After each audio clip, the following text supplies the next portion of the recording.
Hi guys, welcome to my YouTube channel. There is another hack I guarantee you don't know about it.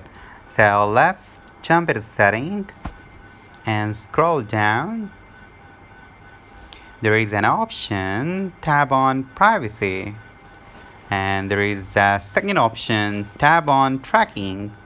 So actually allow apps to request to track. So allow apps to ask you to track your activity across other companies' app and the website.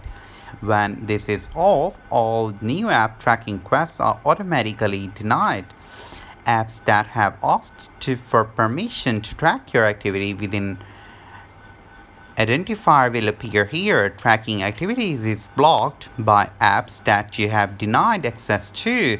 So once you tap off allow apps to request to track, so it means nobody and no other website can track your any app with this.